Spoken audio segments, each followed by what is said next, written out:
उत्तराखंड में एक महिला ग्राम प्रधान का वीडियो इन दिनों सोशल मीडिया पर वायरल हो रहा है। ये महिला ग्राम प्रधान केंद्र सरकार की एक योजना के क्रियान्वयन और उसकी शर्तों पर खुलकर आवाज उठा रही है। अब कौन है ये महिला ग्राम प्रधान और किस मसले पर ये आवाज उठा रही है, बताएंगे आपको इस वीडियो में। इस वीडियो को पूरा देखिएगा और अपनी राय कमेंट बॉक्स में जरूर रखिएगा। नमस्कार, मैं हूं रक्षिता बोरा और आप देख रहे हैं खबर उत्तराखंड। जनरेशन Z या जेन Z जो आजकल खूब चर्चाओं में है। ये जेन Z अपनी बात बेबाकी से रखने के लिए जाने जाते हैं और जंतर मंतर में हुए जेन Z आंदोलन के बाद सरकार से लेकर सभी पार्टियां इस जनरेशन को लुभाना चाह रही हैं। यहाँ तक कि संसद में तक जेन Z की वोकैबुलरी गूंज रही है। हालांकि इसी बीच उत्तराखंड में एक जेन Z प्रधान ने सिस्टम की खामियों पर खुलकर बात की है। इस महिला ग्राम प्रधान का वीडियो देखने के बाद आप ये सोचने पर मजबूर हो जाएंगे कि आखिर हमारे देश में योजनाएं किसके लिए और क्यों बन रही हैं। दरअसल ये जो पूरा मामला है ये जुड़ा है मनरेगा योजना से, जो अब VBG राम जी के नाम से जानी जाती है। पौड़ी के मरोड़ा गांव की जेन Z ग्राम प्रधान वीरा रावत ने VBG राम जी योजना को लेकर सिस्टम से ऐसे सवाल पूछे हैं जिसका जवाब शायद ही किसी अधिकारी के पास हो। वीरा ने VBG राम जी योजना के तहत हो रहे विकास के दावों की ऐसी पोल खोली है जिसे देखकर हर कोई हैरान है। वीरा अपने इस वीडियो में बताती हैं कि VBG राम जी योजना में काम करने वाले एक मजदूर को दिन के 300 रुपए दिए जाते हैं, लेकिन ये 300 रुपए हासिल करने के लिए उन्हें सिस्टम की खामियों से भी जूझना पड़ता है। मगर VBG राम जी में 300 रुपए के लेबर के लिए आपको KYC भी करनी है, आपको उसका फेस वेरीफाई भी करना है, आपको उसको 2 बार हाजिरी भी लगवानी है। क्यों 300 रुपए में बहुत बड़ा घोटाला कर रहा है क्या ग्राउंड लेवल का जो ये लेबर है वो? वीरा VBG राम जी में बढ़ती जा रही पारदर्शिता के तौर तरीकों पर एक तरह से सवाल उठाती हैं और उसके साथ ही उनकी व्यवहारिकता पर भी वीरा कहती हैं कि एक तरफ तो सरकार ठेकेदारों को 3-3 करोड़ रुपए के ठेके बांट देती है, लेकिन उन 3 करोड़ रुपए से बनने वाली इमारतें, पुल और सड़कें जब भरभरा कर गिर जाती है तब पारदर्शिता कहाँ चली जाती है।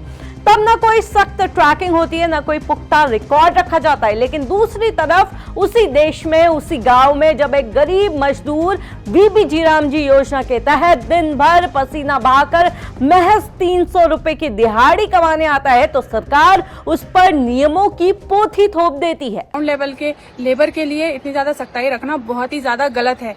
ऐसे में ग्राउंड लेवल के लोग परेशान होते हैं क्योंकि गांव में होते हैं सिंपल साधारण लोग। इनको है कि मैं काम पे आऊंगा, मैं प्रेजेंट बोलूंगा, मेरी हाजिरी लगेगी और मैं अपना काम करूंगा। यहाँ ऐसा होता है, ये नहीं कि बार बार तुम आंखें झपकाओ, तुम्हारा फेस मिसमैच बता रहा है, फिर आंखें झपकाओ, फिर फेस मिसमैच। यहाँ 2 घंटे तो हाजिरी लगाने में ही लग रहा है, तो बंदा काम कम करेगा। और 2 बार यहाँ हाजिरी लगानी है, 1 घंटा पहले लगाओ, 1 घंटा बाद में लगाओ, 2 घंटे तो इसमें ही जा रहे हैं हाजिरी लगाने में। तो बहुत ज्यादा पारदर्शिता हो गई है, बहुत ज्यादा सख्ताई हो गई है। 0 लेवल जो नीचे ग्राउंड लेवल का जो मजदूर है उसके लिए। और वीरा रावत अपने इस वीडियो में पूछती हैं कि क्या 300 रुपए पाने वाला एक गरीब मजदूर कोई बड़ा घोटाला कर देगा? क्या देश का खजाना उस 300 रुपए की दिहाड़ी से लूट रहा है जो उससे पल पल का हिसाब मांगा जा रहा है, जबकि 3-3 करोड़ रुपए के ठेके लेने वाले बिना किसी जवाबदेही के मस्त घूमते रहते हैं। इसके अलावा वीरा रावत इन गरीब मजदूरों पर पड़ रही VBG राम जी के ऐप की तकनीकी मार को लेकर भी सवाल उठाती हैं। वीरा रावत बकायदा सबूतों के साथ दिखा रही हैं कि VBG राम जी योजना के ऐप में नए अपडेट के बाद ये जो ऐप है ये काम नहीं कर रहा। KYC होने के बावजूद ऐप मजदूरों का चेहरा पहचान नहीं पाता है और उस दिन की मजदूर की हाजिरी दर्ज नहीं होती।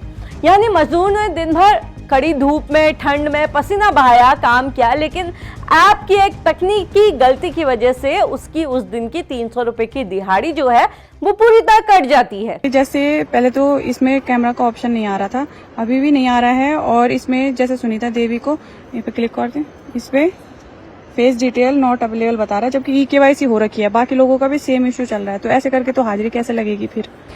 तो अभी मैं आगे बात भी कर रही हूँ तो वो कह रहे हैं कि मैडम ये तो टेक्निकल प्रॉब्लम है। अब टेक्निकल इश्यू के चलते लोगों की दिहाड़ी नहीं आएगी तो उसका जिम्मेदार कौन होगा? वीरा रावत यहाँ तक कहती नजर आती हैं कि आज के दौर में गाँव में एक मजदूर की दिहाड़ी 500 से 600 रुपए के बीच होती है, लेकिन VBG राम जी योजना के तहत सरकार उसे सिर्फ 300 रुपए देती है। आधी दिहाड़ी के बावजूद सरकार ने इस योजना में इतनी ज्यादा सख्ती कर दी है, इतने अजीबोगरीब नियम थोप दिए हैं कि लोग अब इस सिस्टम से तंग आ चुके हैं। फेस डिटेल मिसमैच बता रहा है तो मौसी की भी आज की हाजिरी नहीं लग रखी है। अरे लग जाएगा तो ये क्या नहीं लगेगा तब फिर देख लेंगे। अरे शर्मदान कर लिया है, कोई बात नहीं, चलेगा हमारा। बस बस यही होना चाहिए दोस्तों, गांव के विकास के लिए यही जिगरा। ठीक है, फोटो नहीं लगेगा तब चलेगा। नहीं पर हमको तो मैं तो चाहती हूँ ना आप लोगों की दिहाड़ी जो आप मेहनत कर रहे हो वो पूरी आए यार। लग जाएगी तो ठीक है, नहीं लगेगा तब ठीक है। पौड़ी के मरोड़ा गांव की प्रधान वीरा रावत पहले भी अपने फैसलों और अपने वीडियोस के चलते चर्चाओं में रह चुकी हैं। उनका नया वीडियो बीबीजी राम जी के तकनीकी पक्ष की मुश्किलों को सामने लाता है। ऐसा लगता है कि वीरा रावत इस योजना की उपयोगिता पर भी सवाल खड़े कर रही हैं। वीरा रावत के इस वीडियो पर अब आपकी क्या राय है, हमें कमेंट बॉक्स में बताना बिल्कुल मत भूलिएगा।